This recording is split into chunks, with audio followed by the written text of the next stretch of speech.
वृंदावन में एक बड़े ग्वाले की शादी हुई, ब्याह हुआ। सब लोग बड़े बूढ़े मुख देखने के लिए जाते हैं बहुओं का, माताएं जाती हैं, माताएं देखती हैं, और जो देवर होते हैं वो भी देखते हैं अपने भौजाई को। और ग्वाल वाल तो बड़े नटखट हैं, सब मुखड़ा खोल खोल करके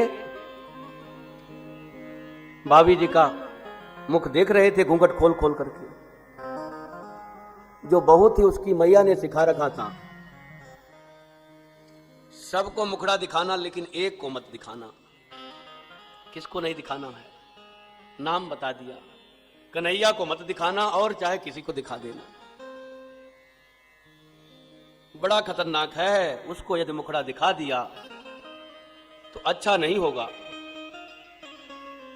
क्यों मैया? बस मैं कह रही हूं, मान लोगे तो तुम्हारा कल्याण हो जाएगा, नहीं मानोगे तो फिर पछताना पड़ेगा। जिसने उसका मुखड़ा देख लिया बस उसी की हो गई, उसका सारा संसार छूट जाता है। मैया ने सिखा रखा था। सब वाल वाल दौड़ दौड़ करके भाभी ने मुखड़ा दिखा। अब भाभी ना चाहे तो भी खोल कर देख लें। कन्हैया आया नटखट, अरे भाभी ने एक मुखड़ा दिखा।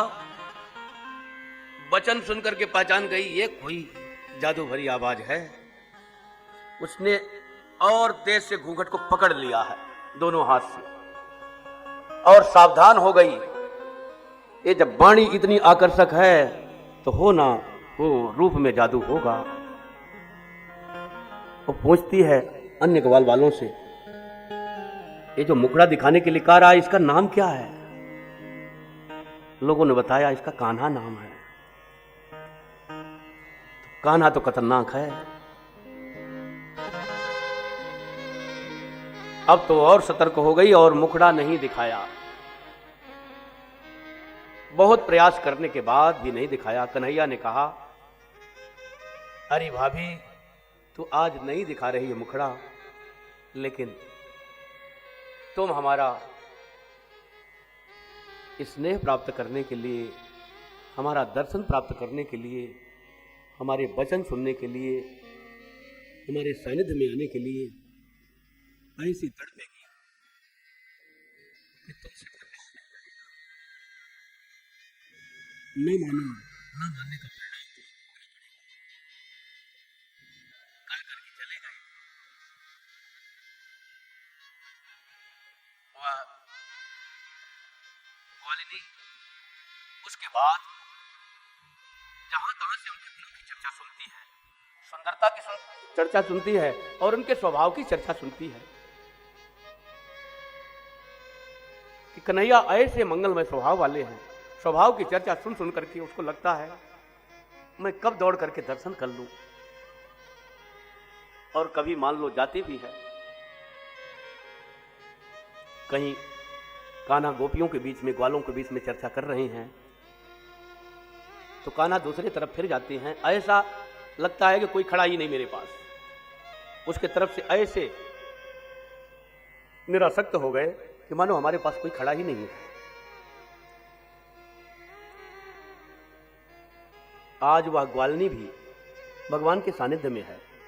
जब गिरिराज को उठाया है तो 7 दिन 7 रात्र पर्यंत वह भी कन्हैया के सानिध्य में है।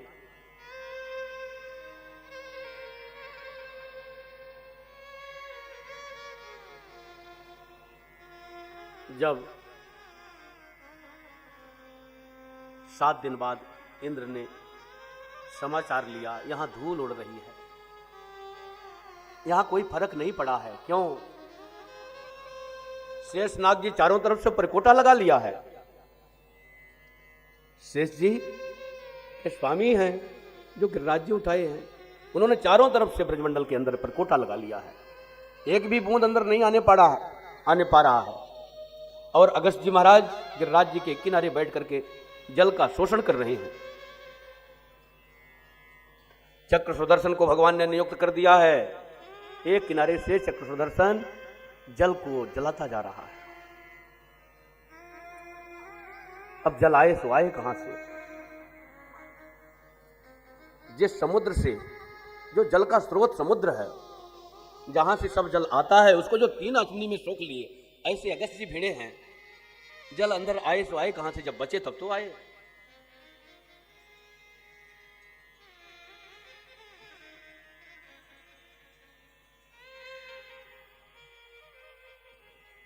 सात दिन 7 रात्रि पर्यंत बीतने के बाद इंद्र वर्षा बंद कर दिया। मुझसे भूल हुई, यह तो साक्षात परब्रह्म परमात्मा है, ऐसी शक्ति मनुष्य में नहीं हो सकती। जल की वृष्टि बंद हुई। कन्हैया ने कहा, ब्रजवासियों बाहर चलो, पानी रुक गया है।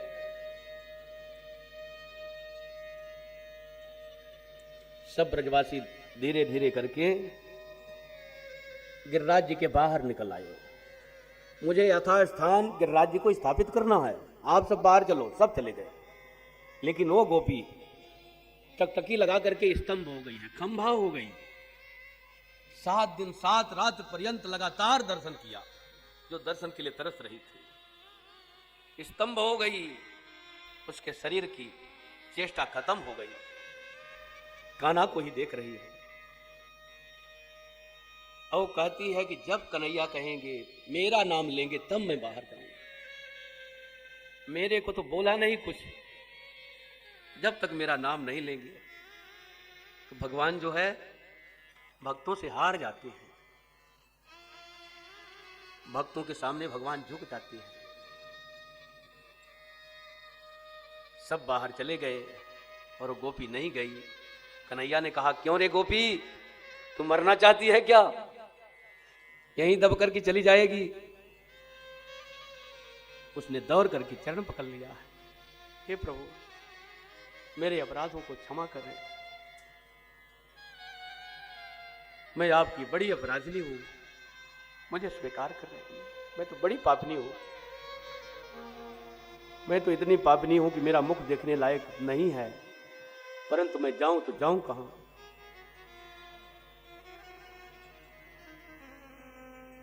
भगवान ने कहा,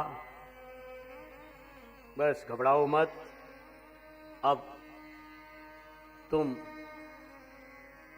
इस शरीर से बस इतना ही तुम्हारे लिए दर्शन पर्याप्त है। भगवान ने अपना